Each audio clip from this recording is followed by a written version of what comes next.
Texas Governor Greg Abbott is now firing back amid his growing spat with New York City Mayor Eric Adams over the migrant crisis at the southern border. The mayor of New York threatened to send a busload of New Yorkers to Texas to campaign against the Republican in his re-election fight. Adams is frustrated over Abbott sending busloads of migrants to New York and Washington, D.C. to protest President Biden's immigration policies. The latest group arrived yesterday. During a press conference, Adams called Abbott anti-American. I know he thinks he's Clint Eastwood, but he's not.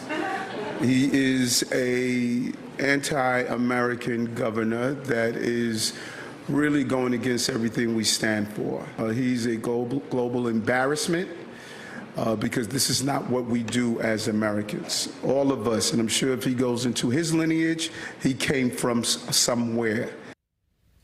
In response, Abbott said, quote, "You know, I kind of feel like Clint Eastwood. Go ahead, Mayor, make my day." Julia Manchester, national political reporter from The Hill, joins us now. Good morning, Julia. What do you think of all this? Good morning, Mitch. Yeah, certainly quite a war of words between the governor of Texas and the mayor of New York City. Look, I think Abbott finds himself in a very interesting position right now. Obviously, he, as the governor in a southern state, Texas, is on the front lines of the issue of the border crisis and the flow of migrants coming over the southern border. But he's also facing a lot of backlash as governor for a number of controversies and, his handling, for example, of the Uvalde school shooting. He's up for re-election. We're seeing the polls between him and Democratic nominee Beto O'Rourke really starting to narrow. So I think this, in many ways, is a bit of a political move from Greg Abbott. He's making national attention by sending these busloads of migrants to New York City and Washington, D.C., and in a way, he's drawing attention to the issue. That being said, though, I will say that New York City and Washington, D.C. right now, coming out of the pandemic, and even before then, they're dealing with, an issue of a homeless population as well. And you add the migrants onto that, and you have a lot of these shelters in these centers that are supposed to house these migrants, in addition to the city's homeless population and such. And I think the two cities feel a sense of being overwhelmed right now. So, it's interesting how this has escalated, but I don't think we can talk about this without pointing out that Abbott is facing re-election in November. Well, yeah, Julia, this strikes me as so callous because this clearly works for both of these men, because Adams isn't blameless here either. They're firing up their own bases. Right. Hey, Texas versus New York, come on down here, make my day. There are like thousands of people that are being sent into cities where they have no plan. Most of them have no relatives, and they don't exist so that these guys can have sound bites. This just, it's callous to me. There's not a question in there. I don't know how you feel about it, but that's how I feel about it. Well, I think a lot of people watching this, your average American is saying this, what are these people's lives, entertainment? I mean, these people are coming over the southern border, escaping horrific conditions, from their native countries in Central America, and they're looking for a better life, but they're being completely taken for granted here in the United States. So I think you're absolutely right.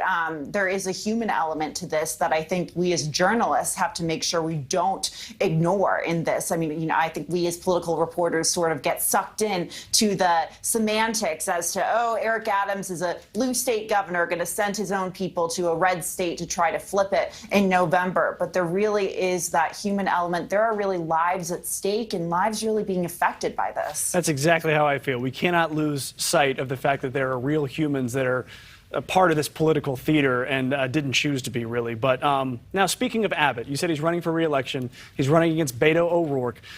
Is there any chance that whether Eric Adams sends campaigners down there or not, that he's going to lose there? Is that a tight race?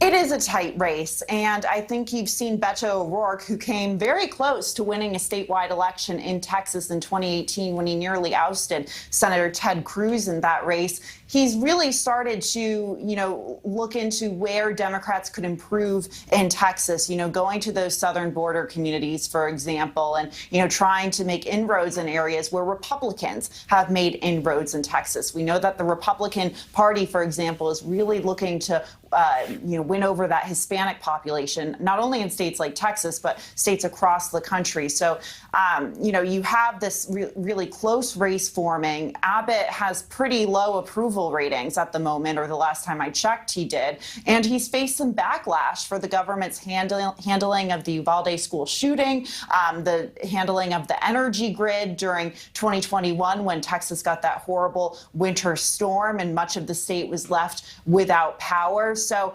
he's definitely facing a tough reelection. That being said, though, he has an incumbent's advantage, and Texas is still a relatively red state, and we've seen Republicans actually make gains there, in 2020 and obviously, in some of these congressional races that we see coming up. So it's going to be, I'm assuming it's going to be tight, but the polls are really reflecting that. All right, that is Julia Manchester from The Hill. Thank you very much for joining us, Julia. Thank you for watching. Go to newsnationnow.com to find News Nation on your television provider. And don't forget to click the red subscribe button below to get more of News Nation's fact-driven, unbiased coverage.